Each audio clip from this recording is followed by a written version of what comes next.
Good morning, everyone. Welcome to this Saturday morning show. Welcome everybody on TikTok, and we're going to talk about housemate headaches today, and how to really calm the conflicts between sharers that are in rental properties and things.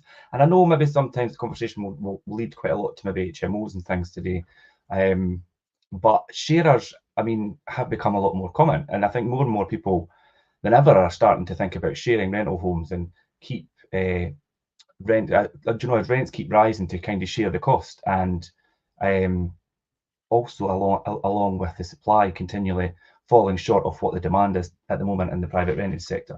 Would you agree, Jim? Do you think sharers are the best option? Because I'll be honest, and you know I'm not a big fan of this, because I've tried this several times just to keep proving myself wrong at the fact that sharers are an option. But for my portfolio, I don't think they are. I think it's very rare. I think the difficulty with sharers, just my experience. I was going to say my gut reaction, my experience.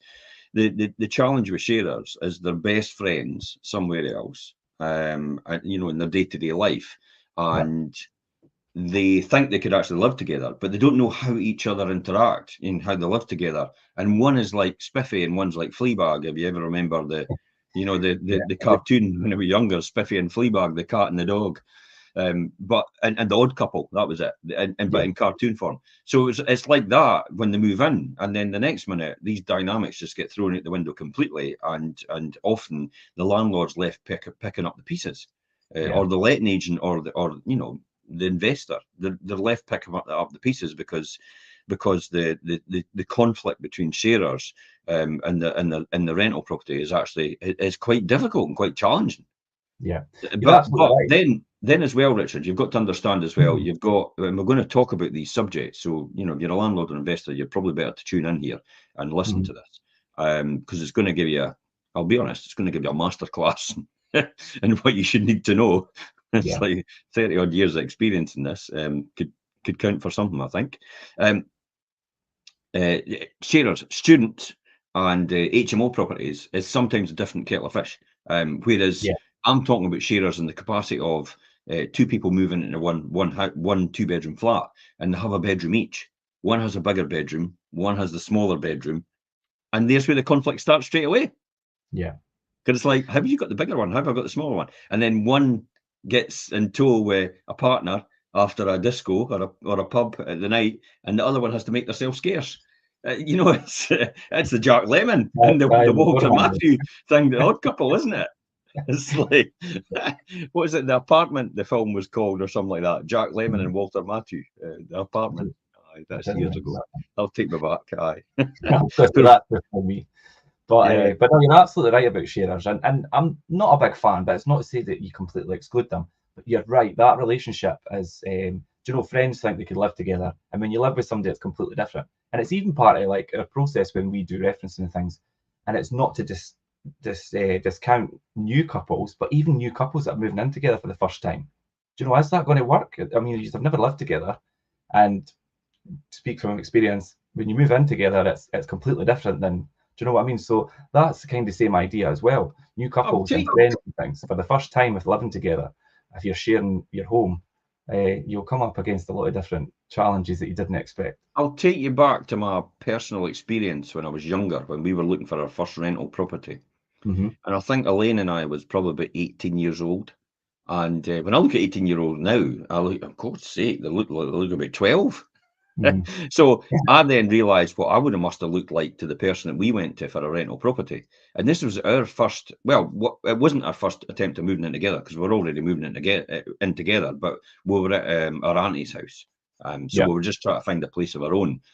But I think the landlords must have looked at us and thought, too young, we don't want to go through the turmoil of them trying it out, because this is a classic example about, couples, they get together for the first time, and I often have reservations. You know that yourself when you come together with me and say, they're living separately now and they're moving in together, and I immediately get the jitters and think to myself, so this is the tryout for them being able to be life partners together, and do I want to really take that risk? Because it is a risk, because it's purely down to the fact that you know, one falls out with the other and they don't actually get on as great as they would have. And therefore it just goes all to pot, and you're left carrying the can, because no one think it's like the landlord's left financially having to take the strain for this, because then one doesn't want to pay the rent and one's not paying their share of the rent because they've now moved out, and then it's the turmoil we get with that, and it's like, you know, I could have made this really easy and just no rented to them. Yeah, and what they don't realise is if they've both co-signed the lease, they are both jointly responsible for the duration of the tenancy until it's properly ended. I know, but and which is what the Scottish government's trying to stop that. They're trying to stop that and say, oh, they can just get out by giving a certain amount of notice, and we're going to legislate for it so that they can. So then you're going to be left with one person that can't afford the rent on the lease and have their own legal rights. Yeah, because obviously the affordability for the property was based on the two people's individual incomes. So then you've come back and saying this, like, why would you want to take that risk in a market that's booming just now? Yeah, I'll just take someone else. It's an easy, it's a steady pair of hands, and I know exactly what, you know, the profile of that person is, and I'm going to work with that, and I'm okay with that. So therefore, by legislating for this, the Scottish government could end up pushing another section, including the vulnerable people, out of the private rented sector. Yep, and then have nowhere else to go because they've not built enough council houses. There, I've got political already. But I was just going to say, you got that in there, Jim. but yeah, no, you're definitely right. And shared homes and HMOs. Now, HMOs is a house of multiple occupation or occupancy. Have been and can be highly profitable for landlords and investors. You can't say that word in a landlord. Profitable? Oh my God! It's like that's a cardinal sin saying that word. Yeah, but that setup can also inevitably come with its challenges, with multiple people living at the same address. And we just covered a lot of the straight off issues, Jim, like who's got the bigger room, and do you know, sharing, if you're sharing common, if it's an HMO, you're sharing common spaces and fridges, and do you know what, there's a multitude of things.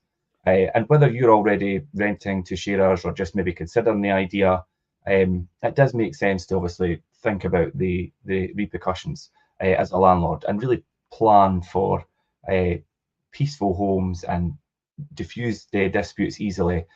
So today we're going to cover a few things, and we're going to look at, you know, setting up that setup in a harmonious home share. We'll call it's quite interesting, Richard. But here's a point here. We're just about to talk about how to plan for peaceful homes and diffuse disputes. It's like, wait a minute, I'm only renting my property.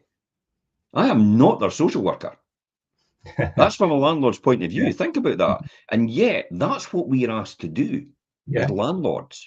As landlords and letting agents, we're asked to do that, to get involved in people's disputes and also get involved in people's, you know, lives, because we just rent a property to them.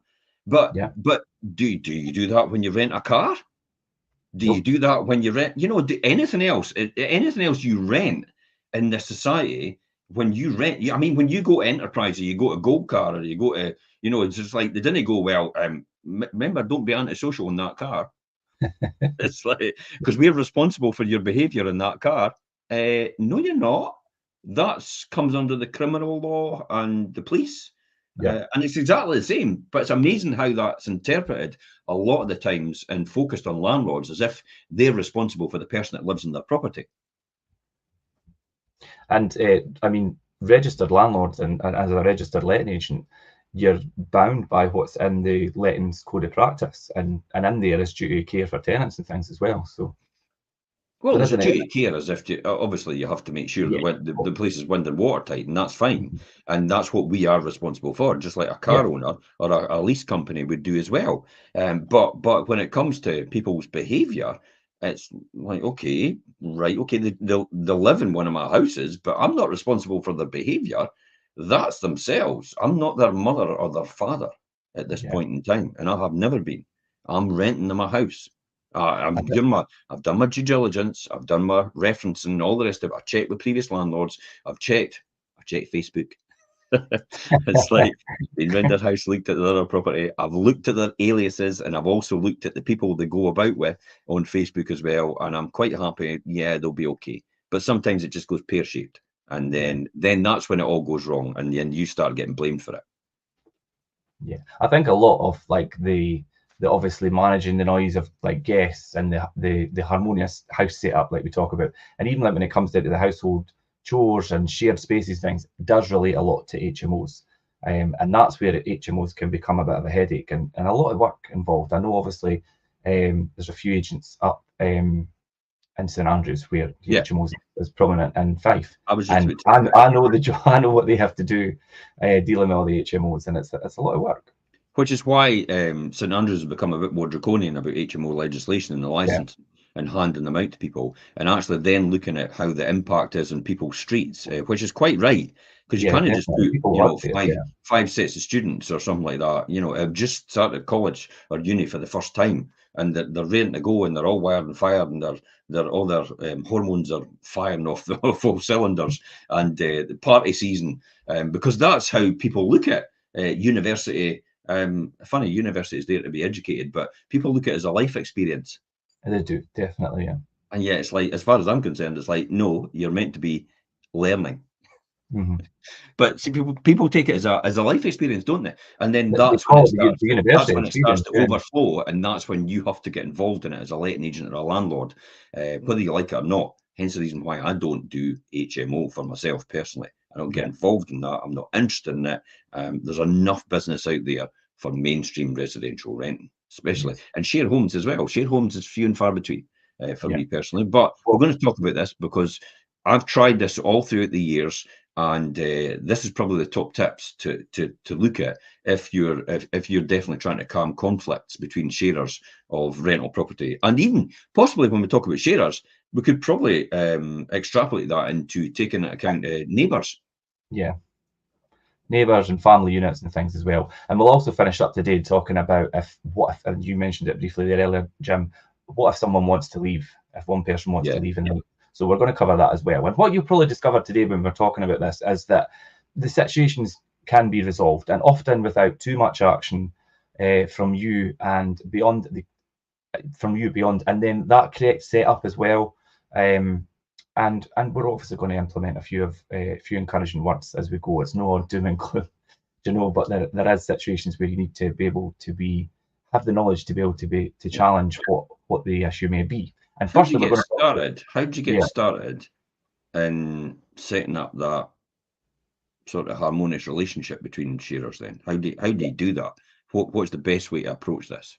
Yeah, the best way to minimise that is obviously the initial setup of the tenancy, and that's the referencing check, like the background check, making sure your tenancy agreement is correct and has the correct clauses in it. Now, I know in Scotland here we have the PRT, but there is elements where you could add and put additional clauses in there about the way the tenant is expected to behave and how they're meant to conduct themselves while in the tenancy.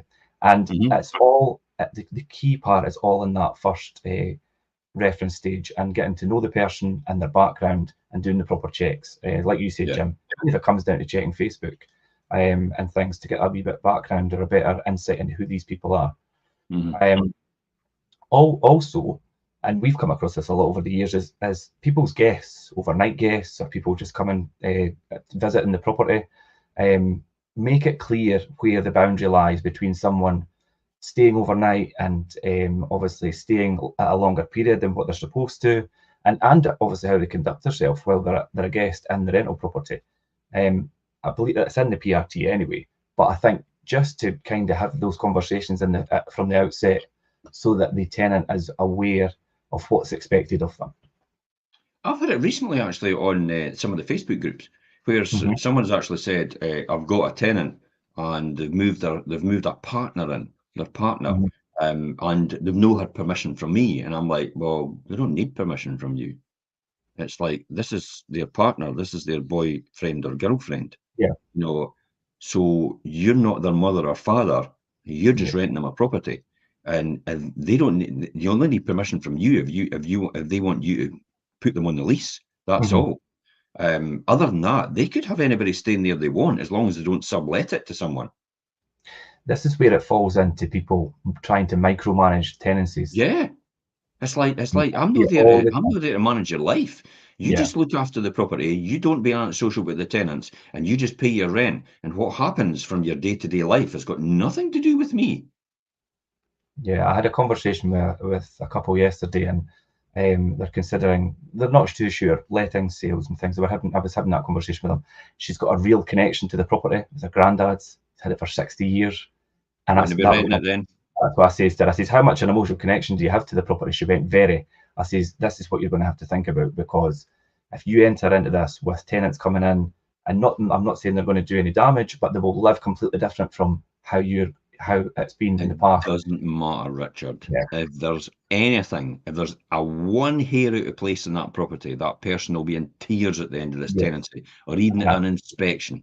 If they do the garden differently, if they decide to plant different plants in the garden, if they maybe dig up a plant that they don't know about, it has some sort of emotional tie and interest and connection, then there'll be tears and tantrums and all the rest of it all the way through. So if you're a landlord and that's what, or you want to be a landlord and you think that's what you should be doing with a property you've got so much emotional connection to, think again. Probably better sell it, buy another one.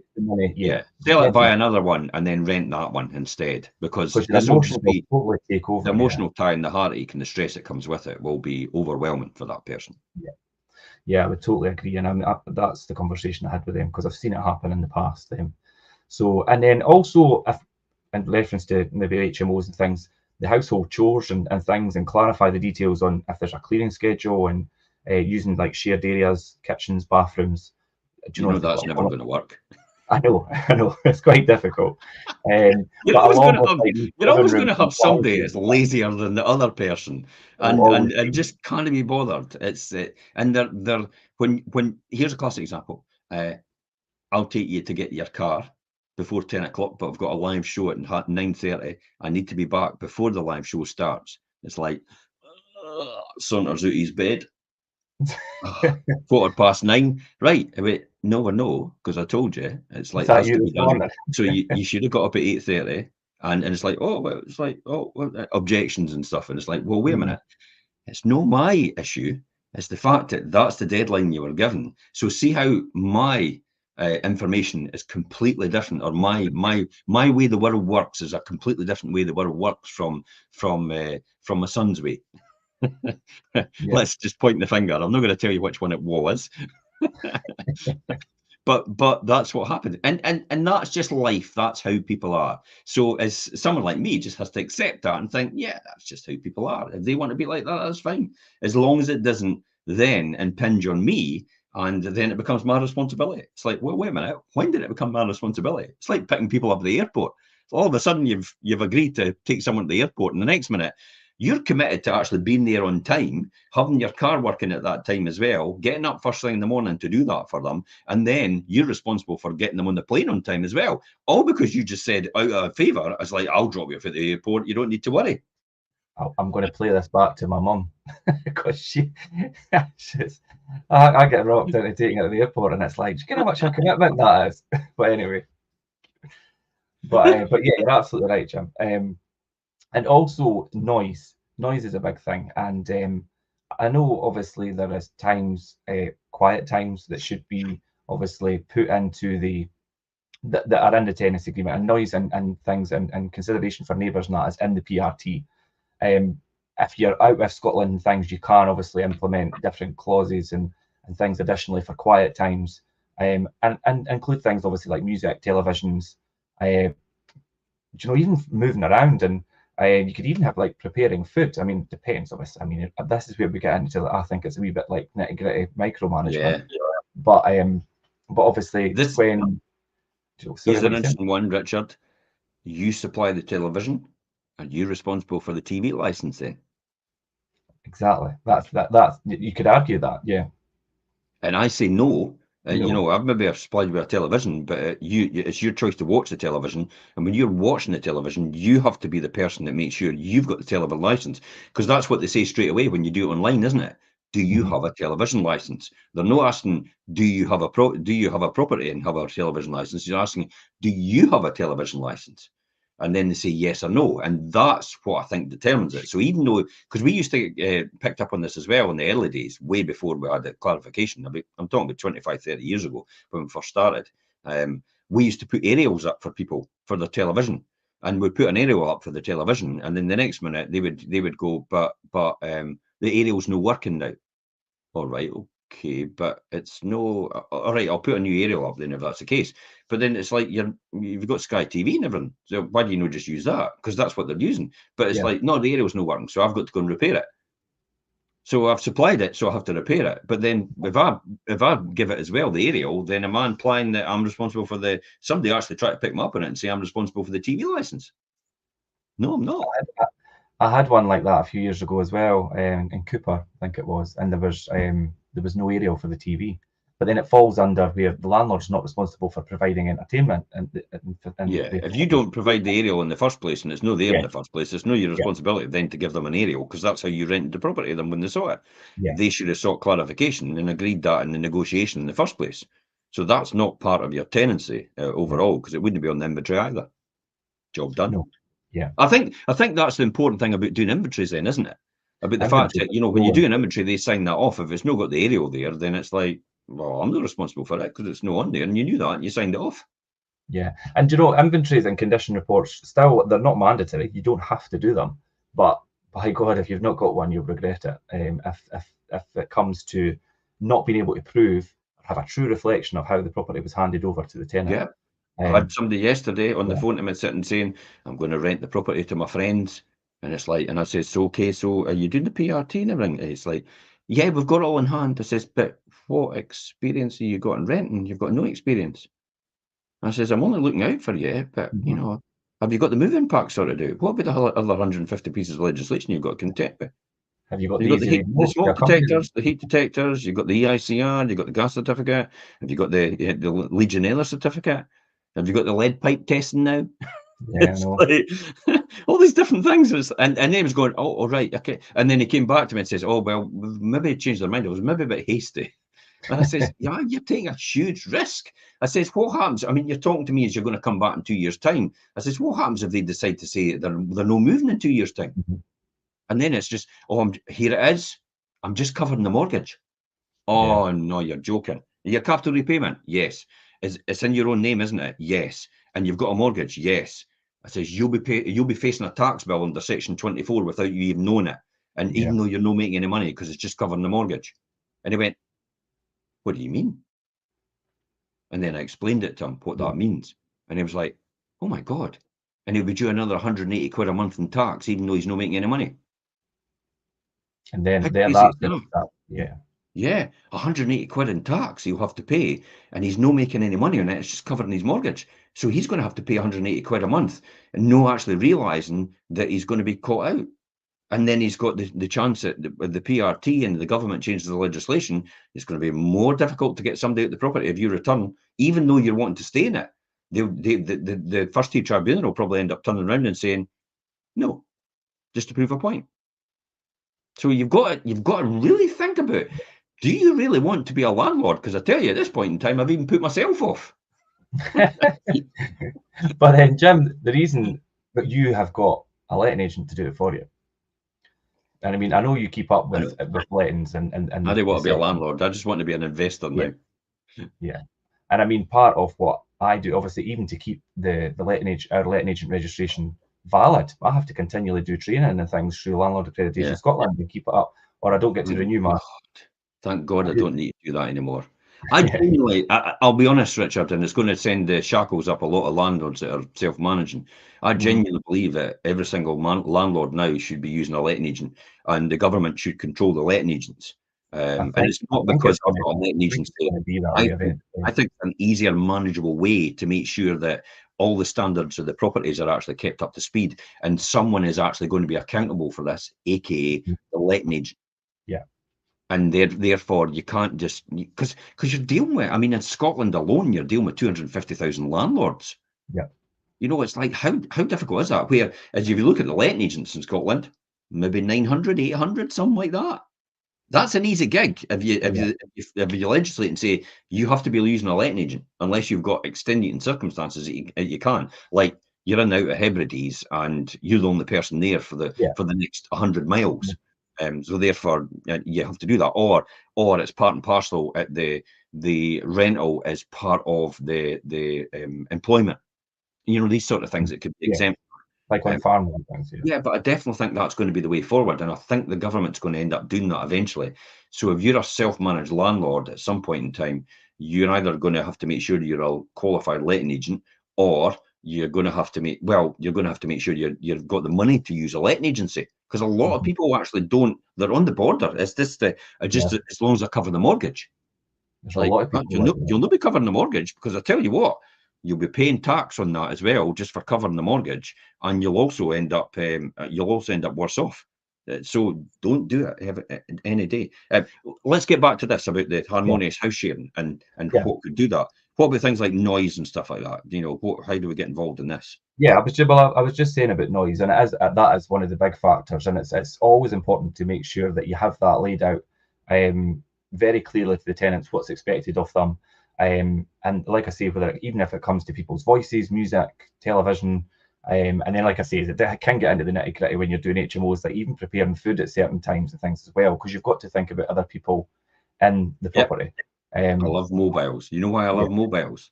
Because I had complaints from, because I used to self-manage and I used to get all the people. I had next door neighbours phoning me all the time saying, oh, they've got noise coming for their house and they're playing parties and they're having wild events and all the rest of it. And I would go, is it still going on? Yes, it's still going on. It's funny because I'm right outside the back of the property right now and I can't hear a damn thing. Yeah, and we get that as well. Crickets at the other end of the phone, tumbleweed going past. It's like, I've caught you lying to me about your next door neighbours just because you don't like them. Yeah. There is no noise coming for this property at all, because I'm standing right outside the back of it right now. That's what I love about mobile phones. Yeah, definitely.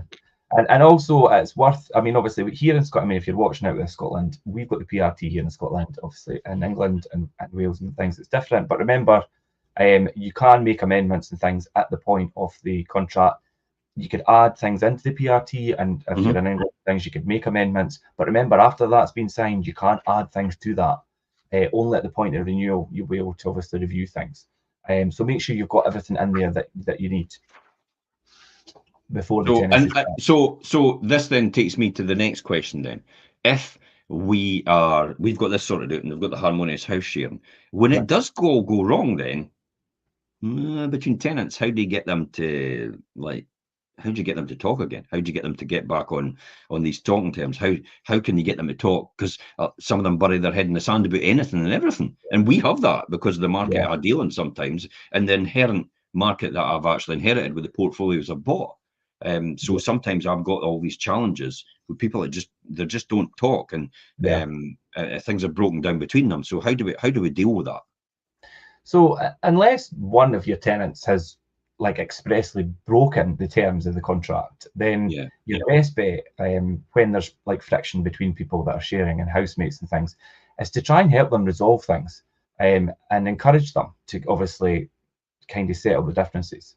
And maybe that's by acknowledging that the challenging situation that's maybe in place, and suggesting that the tenants discuss things in person, maybe bring them together and have a meeting, and then kind of go through the angry exchange, rather than the angry exchange of texts and things. Sit them down.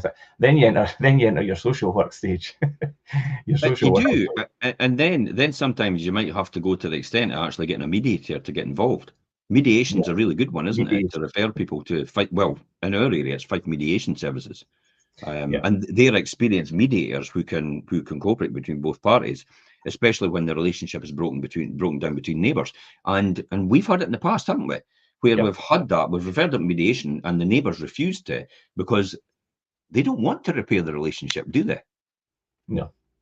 Some people, just like you say, some people just want the world to burn and things, and they've got that. They're just that tunnel vision without being able to resolve things, because they're just that way inclined, and that neighbour, like you were just talking about. But yeah, mediation is good. And like you say, Fife Mediation Services. Jim, you and I, a few years back, I think it was before the pandemic and things, we went to a mediation training, and it was amazing, the stuff that we learned that day. Mediation is such an important part of being a letting agent, and I use it quite a lot. Definitely. So what else can we do then? What other things can we do? How can we reassure people? Reassure the people in the house that most household conflicts can be resolved. with language that doesn't leave anyone feeling, do you know, attacked or maybe, do you know, singled out, and concentrates more on a desired outcome that benefits everybody that's living in the property. This reminds me of Standard Life when I was working at Standard Life, and I went to a training day for answering the phones when I first started. And one of the best one-liners I've ever learned is behaviour breeds behaviour. And it's like, if you're like a rocket, unfortunately, sometimes I am. If you're like a rocket when you take off with your bounce, with your bounce back straight on somebody's back straight away when they mention it and you're ready to fight, it's like you know, that's what you're going to get back. So behaviour breeds behaviour. So you need to learn how to bring it down. Yeah. Bring the conversation to a natural, relaxed tone. And see how I use tonality there, and how I use that, and I slow things down in everybody's mind in order to get that relaxed position everybody needs to be in order to get a coherent movement forward in the right direction when it comes to communication. That's what a skilled letting agent can do. Whereas the difficulty is we don't all have these skills because we're not taught them. Unless you've specifically gone on a course to know them and you've read so many books to understand them, then you'll never know. And everybody thinks they're a great communicator, when I'll be honest, it's probably only about very few to get a really good, great communicator. So it is, and I mean natural. Most people have to learn. Most people have to learn how to communicate. And most people have to be natural at what they do and be able to put it across naturally as well. And that's how you can reassure and resolve conflicts. But if you're not, then a mediation service approach can be the best way forward. And you can just pop down to your mediation services, go into Google, type in mediation services in your area. And then you can just get leaflets and handouts from them. And then if somebody's got in a bit of a conflict, then you just hand them out to these two people and say, look, you know, we kind of thought you would maybe want to go through mediation rather than actually having this conflict all the time in terms of where you are with things. Is this something you'd want to do? Now, that's the first thing the social services, and that's the first thing that council and antisocial behaviour team and anybody else outside of that will actually look at and take into account if it goes any further. Yeah. Have you taken these measures or made the effort to try and help them resolve the situation? Yeah. And you need to be able to show that. And I think nudging tenants and people to look at compromises wherever possible is really important. Like if you see, for example, you have an HMO and you've got like a quiet time set at 11 o'clock and one person goes to their bed at 10 and the other person's still, do you know, maybe try and get them to agree on 10:30. Do you know, think compromise and really when your tenants settle things and settle issues independently, it does more than give you peace. It makes them more self-sufficient as such when they're living in your property, and indeed whenever they move on and live in other properties as well. Yeah, it's a big learning curve. I'm loath to say this, but my personal experience is you've got to make sure you get the right type of tenant and the right type of profile for the neighbour as well. And having someone who sleeps all day and parties all night is not the right approach to this. No. Because you know, the other person has to sleep because they've got a job and stuff like that as well. So this is why it's difficult, because the private rental sector's had to pick up a lot of vulnerable people in our society, and with the vulnerability it becomes a lot of social issues, which obviously sometimes impinge on neighbours as a result of that. And that's why we love to help people, and I always have been a sucker for this. And I will say a sucker for it, because I'll take the waifs and strays off the street and try and help them as much as possible, because they need help and they need support and they're not getting that. Here's a wee political point for you. But sometimes it does backfire horrendously. Yeah, it does. And then it could be a wee bit discouraging for somebody like yourself, Jim, that's obviously over the years tried to help people that are more vulnerable, and sometimes you get thrown back in your face. But I think that's the appropriate thing. So when this all happens, and we talked about the antisocial behaviour that comes with us, and trying to get people back together and trying to get people calm and collected and resolve a way forward, how do you manage things like noise? I mean, and people having guests and stuff like that, because they're entitled to having people over at the house. You know, you're not supposed to be able to control that, but you know, in these situations where it does go beyond that measure and it does go beyond that scope, how do you manage that, and how do you manage that noise, Richard? Yeah, I mean, while every tenant does have the right to have friends, or like we were talking about earlier, partners visit and stay over and things, their housemates and neighbours and things all have the right to a peaceful home life. That's it. It's written into the tenancy agreement in Scotland and the PRT, and their life doesn't have to involve sharing that obviously with their guests or with their partners or whatever they're staying. If you're a neighbour or a house sharer, do you know, you don't have to put up with them maybe overstaying their welcome or being very loud.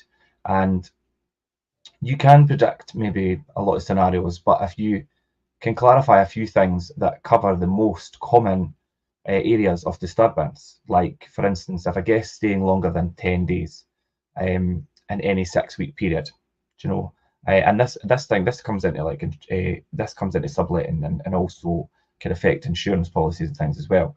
It's usually deemed that the tenant, which as well as the unsettling, maybe their housemates or their neighbours, could be in breach of the agreement that they've signed, or like I say, it could have effect on the insurance policy, and the HMO license as well. So that's all things that you need to think about and make the tenant at the outset aware that this is what your responsibility is. If you have guests, you have partners, things staying, there's timescales on that, and obviously you have to be considerate of neighbours and housemates and things as well. Yeah, and if it's a permanent addition, you should discuss it with your letting agent and landlord. And I know, and just out of courtesy, but if you're a letting agent or landlord or anything like that, then you shouldn't be straight away saying, "Oh, I've got rights," and you shouldn't be having this person staying in the property, because again, behaviour is behaviour. That just gets everybody's back up straight away. It's just, this person has possibly got a life partner that they're going to be with for the rest of their life, and you're immediately jumping on this straight away. Whose side do you think they're going to take at this point in time? And that's going to cause a lot of conflict and a lot of resentment, and you don't want that. So you have to tread carefully in this situation, definitely. Yeah. What other things we have to think about then? Also, I mean, general conversation and murmurs and things, even during daytime hours and things, it's all part of people who are maybe sharing a property or have neighbouring properties who have guests and things. You have to make allowances for people to live. But things like slamming doors, shouting, playing loud music, this could all lead to resentment and conflict at whatever time of the day. Do you know, even if it's through the day, I mean, people have the right to be able to live comfortably in their own home. And if you've got neighbours or sharing a property with somebody and this is what's playing out, it could be a real problem. This is where you have to be conscious that people are on the night shift. It maybe are next door to you, and they have to get their sleep, and you've got everybody running riot around the house at that point in time. That's why you have to then think about, who do you actually put in next door to this person? I mean, you're never going to get it right 100% of the time for choosing the right tenant, but you're going to get it right majority of the time. That's the most important thing. And you can't accommodate for everything, because life goes on and life changes. And it is again our tagline: helping people manage life as it happens, and it will change over time. So, and we've had it in the past, haven't we? It's like, so what's the problem? Oh, they're banging their doors too loudly. It's 12 o'clock during the day. They're going to have to open and shut their doors. It's like they're going to have to go out their back door and they're going to have to close it. What's the problem here?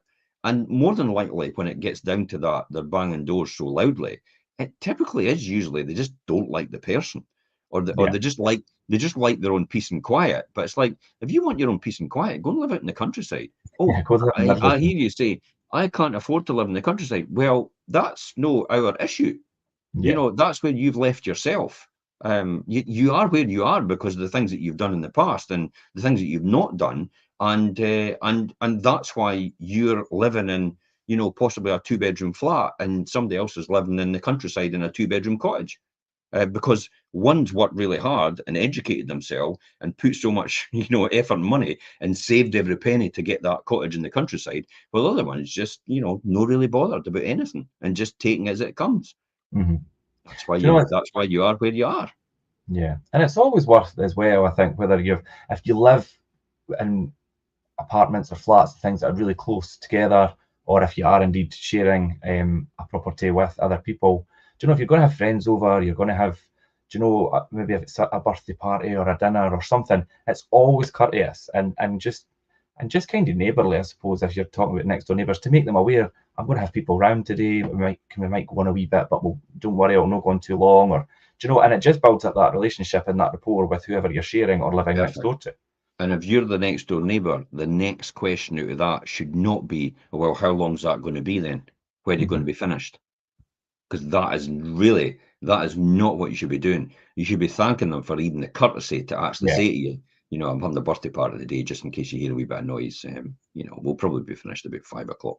And you go, oh yeah, thanks for just saying, you know, thanks for saying. That's all you need to say. Yeah. You don't need to say what times it's going to finish and when, you know, because I've got to do something. It's like, they didn't need to tell you in the first place. Just be courteous that they've done it. Yeah, definitely. And I think it's good to remember that not everyone realises they're actually maybe making too much noise. Do you know, everybody's expectation of what they're doing or how they're doing things may be different in other people's eyes. So, do you know, if somebody is being a wee bit noisy and a wee bit loud, or it's went on a wee bit long, do you know, approach them in the right way. Because, you know, if you go in all guns blazing, they may be a wee bit taken back and embarrassed and think, what, I didn't even realise. Do you know what? But to you, you've built it up in your head so much, and they didn't even realise that they're. And once you have a pleasant conversation with them and approach them appropriately, it'll just diffuse it rather than start on the back foot with an argument. You're exactly right about building up this animosity, Richard. Yeah.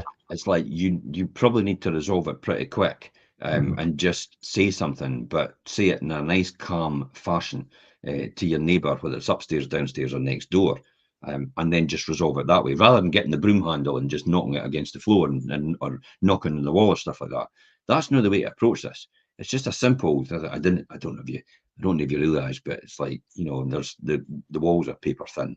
It's like we can hear everything that's going on. That's all you need to say, because everything that's going on could extend to something else that they maybe don't want anybody to hear. I've had that before as well. and when you think about it, that's a nice way to say it, as well as actually saying your music's too loud. Just we can, you know, I don't know if you've realised, but the walls are paper thin, or the floor, you know, you can hear everything from coming through from the floor, from you downstairs. So, you know, I don't know if you maybe didn't want us to know everything that's going on in your house. That's an easy way to do it.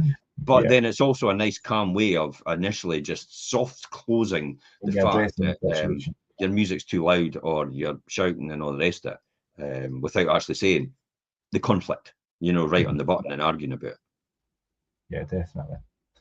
So there's really good ways of managing noise and having guests around and the right approach. And we've covered things like, let's just recap what we have covered. This initial setting up this harmonious house share, the getting your tenants to talk to each other when it does go wrong sometimes, and how to manage the noise and possibly the guests that appear at the property for, you know, advice for tenants and also advice for letting agents, landlords, and neighbours. But the one thing that sometimes ends up causing a lot of conflict is the household chores and the shared spaces. As I said, it's like, why have I got a wee tiny bedroom and I'm paying the same amount of money for you and you've got the big double bedroom? This is what I used to get, Richard, because, you know, it's just that was the type of property we had. They would accept it at the time because that was their only choice and they really wanted the property. But then the conflict came later on. It's like, why have you got the biggest bed and I've got the smallest bed? And when are you leaving? Because I've got somebody coming around the house and I don't want you hanging about like a bad smell. That's sometimes how it gets to. But what about household chores then and shared spaces? Because it's another one. It really causes a lot of conflict sometimes because there's not clear guidelines on it. Yeah, definitely. So obviously, if you're sharers or you're in an HMO and you're sharing spaces and there's chores and things, or even if you're, like we say, if you're sharing garden spaces, you know, and if you're in flats and things and you've got communal garden space outside and things, the first thing is people and everyone really has different levels about what clean and tidy means to them. Whether you're a landlord and your expectations tenants or 2 tenants that are sharing for the first time. And that's one of the things you'll run into. Even when you move in with a partner, you'll realise that one of you is maybe cleaner than the other. Do you know? And it's like, that's what will become apparent. And so it's always good to remember that in shared homes, do you know, no one is the boss. And the key to having that domestic bliss, as we'll say, is really have the guidelines set out from the outset about the hygiene levels, the mess, and that really is including making it very clear, in the tenancy agreement or in the paperwork, that everyone is responsible for keeping the shared areas, if it's in a property with shared communal areas, tidy and in order, and that they're not for personal storage of all their own stuff. You'll have your own place to store your own things, like you say, Jim. If they've got individual rooms and things as well, make that clear at the start and have it in the paperwork at the beginning. Also, state that everyone should really remove their belongings from. Do you know, if you've got shared spaces, you'll have washing machines, you'll have dishwashers, you'll have, do you know, shower rooms and things as well, and they have to be completely free of other people's belongings and possessions if sharers are using them. And it's the same as with a shared garden space as well. If you're sharing a garden space and it's communal, you know, you need to be courteous of maybe, I don't know, the drying area for the clothes. Do you know, if you get out and hang out all your washing on the entire line and don't leave any for the other person to use, do you know, you have to think about that. We grew up like that initially. You know, we had shared drying areas as well, and that was a cause of conflict about who put their stuff out. Because somebody used to go, well, I put it out on every Thursday because that's the only time I've got to do it, and it's in the regular routine. We were like, yeah, okay then. I think the difficulty is like it's everybody, somebody, anybody, and nobody story, isn't it? It's you know, everybody was sure that somebody would do it. Anybody could have done it, but nobody actually did it. Somebody got angry, and that was because it was everybody's job. But we thought that anybody could do it, but nobody realised that everybody wouldn't do it. And it ended up everybody blamed somebody. Then nobody did what anybody could have actually done in the first place. You're absolutely right. That's so true. Yes. And this is why household chores and causes a lot of conflict in the shared spaces, because it's that typical scenario, isn't it? Yeah, and really encourage your tenants to be courteous and think about others.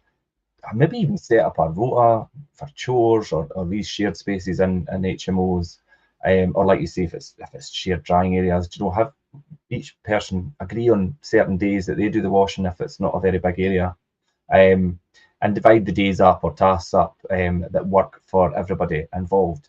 And again, it's mediation as well, and a household pot that covers maybe costs. If it is HMO, do you know, you'll have costs like things like Luro and washing up liquid and, do you know, all the cleaning products and things.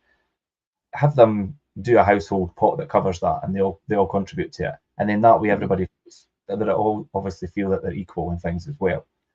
I think it's important that like many HMO landlords include like a monthly clean of the shared areas. Yeah, that's a good shout. And add in that cost to maybe add a little bit. And this maintains a minimum level of cleanliness in the property, and it often inspires the tenants to do their bit as well. Do you know, if it's you have the typical students that just turn up and they just want everything done for them because that's the way they've been brought up. Their mum and dad's, their mum's done everything for them, waited on the hand and food. You have the other ones that turn up and they want to save as much money as possible. So they're like, I want to do all the stuff because then I'll save money on the rent that you're going to charge me. So this is why you've got to think importantly about what profile of tenant do you actually want. And it is profiling, isn't it? To make sure you get the right one. And there's a balance. Often when I come to a sharing situation, I think my rule of thumb for me personally would be, tell you what, we'll make sure you can afford it in your own right for the tenancy, and then it's up to you who you get to share the room with you. And if you don't get anybody to share with you, you're still paying me the rent regardless. So I think that's what I'm thinking. That's how I would approach it. But I don't know. I think it's a bit more difficult for other landlords and to manage HMOs where they put individual profile of people in. They really don't maybe get on with each other because of that, unless they're in self-contained units. It's kind of like, I mean, look at Big Brother. You put all these people all for different backgrounds and things in the same house. That's exactly the extreme scenario, isn't it? And watch it play out, and it's like, it's crazy how people that come from different backgrounds and different views and things all plonk together to live together. That's what it was like. Yeah. That's what it was like when I was at the Graduate Enterprise Programme at Stirling University. We all had our own self-contained units, with our beds and everything, and our place to study, and we had our own ensuite shower room. But see, the communal kitchen, jeez, that's why they had to lockable. They actually had lockable cabinets in the fridge, because people would just help themselves to other people's food and thought that was all right. Whereas other people would think that's a death sentence. For one, it's like, that's a no straight away. It's my food. You don't touch it. And they're like, well, it was sitting there, so I thought I'd have a wee bite at it. And it's like, I liked it so much. And they thought nothing of that, because that's the way they grew up. That's where the conflict happens.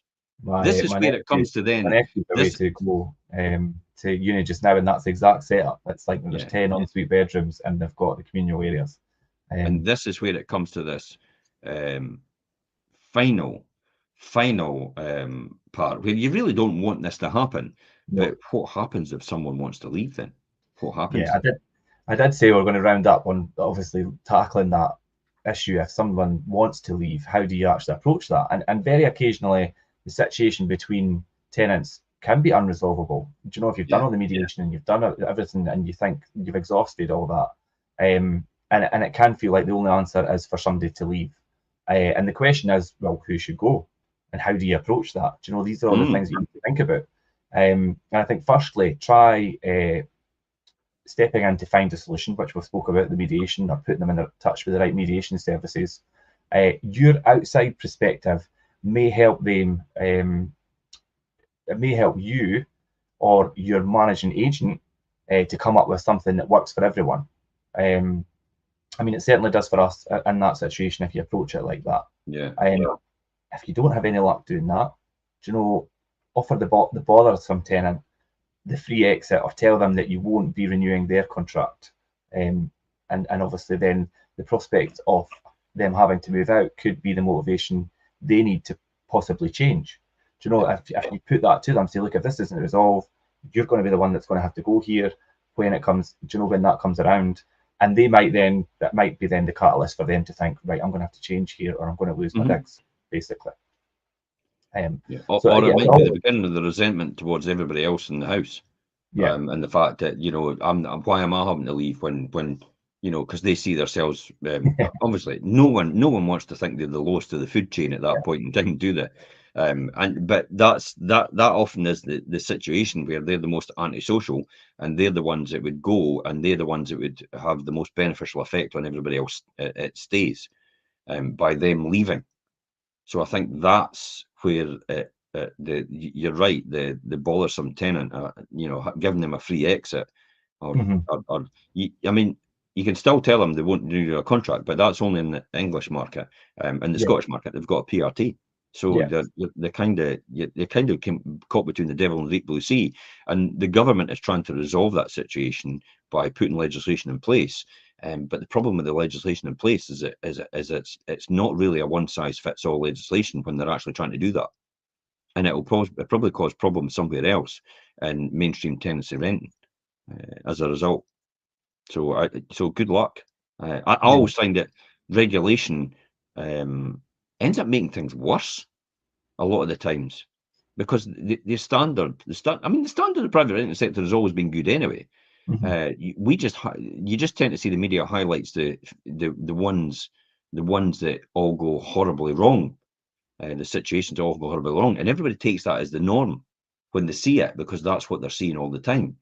It's a typical example when you see the BBC News come on, and then they wheel out one person and 66 million people in the country to give an exact analogy of what the private renting sector is like right now for them, and all of a sudden everyone else, and it's like, no, it's just for you.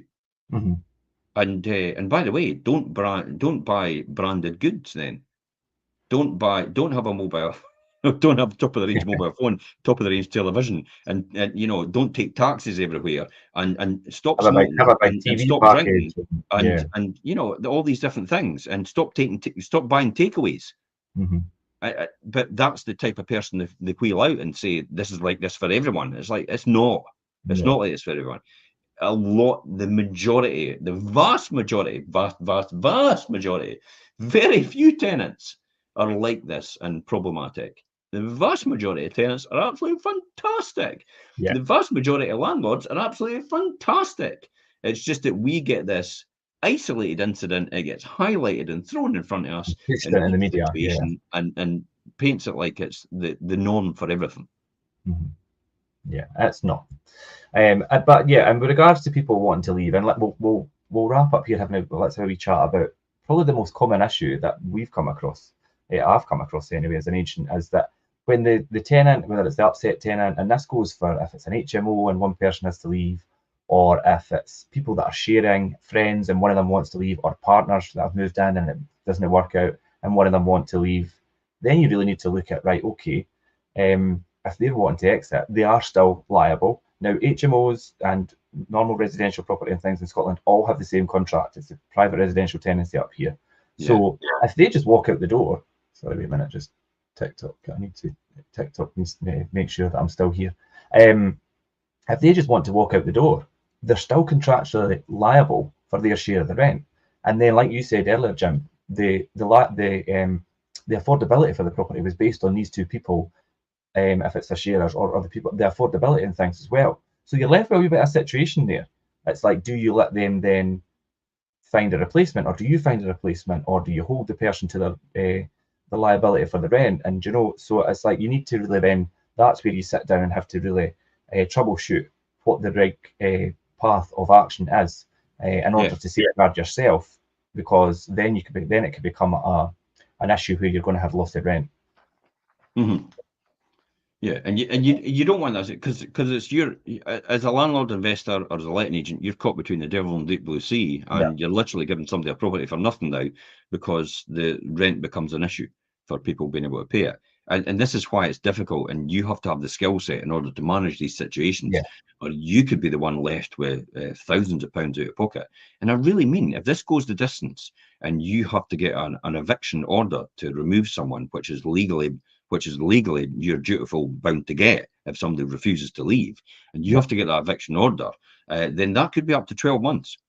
And if somebody's not paying the rent, you've now got 12 months rent, and you've got to pay about £1,000 to do the eviction order. And in my case, one of the properties I've inherited, I've now got to get affidavits for antisocial behaviour for the tenant at the property I've inherited and the tenant I've inherited in order to evict them.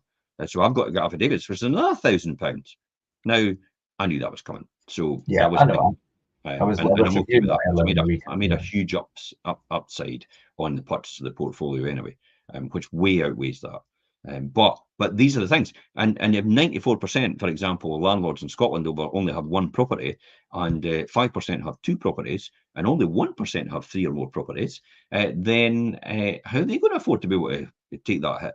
A year's rent, no rent for a year. You're still paying a mortgage, by the way, and all other costs associated with it, repairs and improvements as well. You have to pay them. It's your duty of care, and it's tenant repairing. It's the Repairing Act as well, the Standard Repairing Act. You've got to comply with as a landlord, and then you've also got to pay all the legal costs for eviction as well, and that could run into 10,000.